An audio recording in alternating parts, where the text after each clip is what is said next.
نحمده ونصلي على رسوله الكريم اما بعد فاعوذ باللہ من الشیطان الرجیم بسم اللہ الرحمن الرحیم۔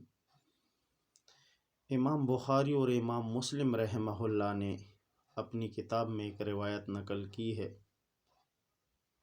حضرت نعمان بن بشیر رضی اللہ تعالیٰ عنہ سے روایت ہے کہ رسول اللہ صلی اللہ علیہ وآلہ وسلم نے ارشاد فرمایا کہ ایمان والوں کو باہم ایک دوسرے پر رحم کھانے، محبت کرنے اور شفقت مہربانی کرنے میں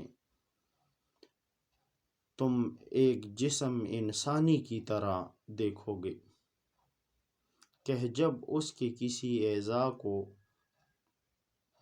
بھی تکلیف ہوتی ہے تو جسم کے باقی سارے اعضاء میں بھی بخار اور بے خوابی میں اس کے شریک حال ہوتے یا ہو جاتے ہیں۔ مطلب حدیث مبارکہ کا یہ ہے کہ آقا علیہ الصلوۃ والسلام نے ارشاد فرمایا کہ ایمان والوں آپس میں شفقت، محبت اور ایک جسم کے مانند رہیں۔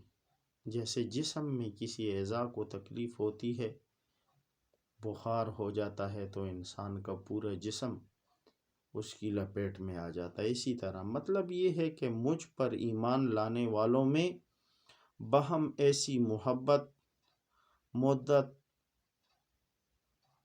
مودت، ایسی ہمدردی اور ایسا دلی تعلق ہونا چاہیے کہ دیکھنے والی ہر آنکھ ان کو اس حال میں دیکھے کہ اگر ان میں سے کوئی ایک کسی مصیبت میں مبتلا ہو تو سب اس کو اپنی مصیبت سمجھیں اور سب اس کی فکر اور بے چینی میں شریک ہوں۔ اگر ایمان کے دعوے کے باوجود یہ بات نہیں ہے تو سمجھ لینا چاہیے کہ حقیقی اور کامل ایمان نصیب نہیں ہے۔ ایمان والوں کی یہی صفت قرآن کریم میں اللہ جل جلالہ نے فرمایا رحماء بینہم۔ یہ مختصر الفاظ میں میرے رب نے فرمایا ہے رحماء بینہم۔ تو میرے دوستو، مسلمانوں کو ایک دوسرے کے ساتھ محبت، شفقت اور رحم دلی کا معاملہ کرنا چاہیے۔ مسلمانوں کو ایک جسم کی طرح رہنا چاہیے۔ آج ہماری کمزوریاں بہت ہو گئی ہیں کیونکہ ہم نے آقا علیہ الصلوۃ والسلام کی حدیث مبارکہ سے منہ موڑ لیا ہے۔ آج ہمارے دلوں میں درد ختم ہو گیا ہے جو دوسرے مسلمان کے لیے ہونا چاہیے تھا ہمارے دلوں میں۔ ایک دوسری روایت امام بخاری اور امام مسلم رحمہ اللہ نے نقل کی ہے۔ حضرت ابو موسیٰ اشعری رضی اللہ تعالیٰ عنہ سے روایت ہے، فرماتے ہیں کہ رسول اللہ صلی اللہ علیہ وسلم نے ارشاد فرمایا کہ ایمان والوں کا تعلق دوسرے ایمان والوں سے ایک مضبوط عمارت کی اجزاء جیسا ہونا چاہیے کہ وہ باہم ایک دوسرے کی مضبوطی کا ذریعہ بنتے ہیں اور ان کے جڑے رہنے سے عمارت کھڑی رہتی ہے۔ پھر آپ صلی اللہ علیہ وسلم نے ایمان والوں کی اس باہمی تعلق کا نمونہ دکھانے کے لیے اپنے ایک ہاتھ کی انگلیاں دوسرے ہاتھ کی انگلیوں میں ڈالی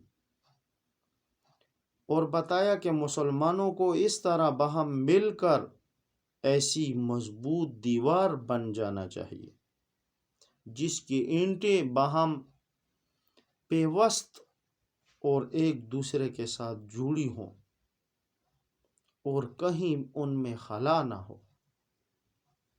میرے دوستو، کاش کہ ہم نے ان حدیث مبارکہ پر عمل کیا ہوتا۔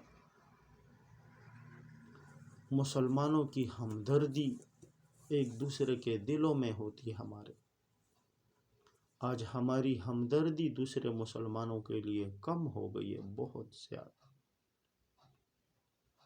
آج ہمارے دل و دماغ میں ضد اور پھر کینہ بغض حسد، یہ حد تجاوز بڑھ رہا ہے، حد تجاوز۔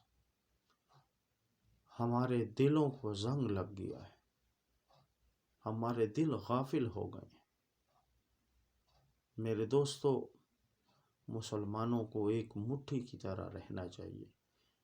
اور دوسرا، دیکھو آقا علیہ الصلوۃ والسلام نے ایک عمارت کی مثال بھی بتائی کہ مسلمانوں کو ایک عمارت کی طرح، یعنی ایک عمارت میں جس طرح اینٹیں پیوست رہتی ہیں اور پوری بلڈنگ اس پر کھڑی ہو جاتی ہے، بڑی بڑی بلڈنگیں کھڑی ہو جاتی ہیں، اسی طرح مسلمانوں کو اپنے دل میں درد رکھنا چاہیے دوسرے مسلمان کے لیے۔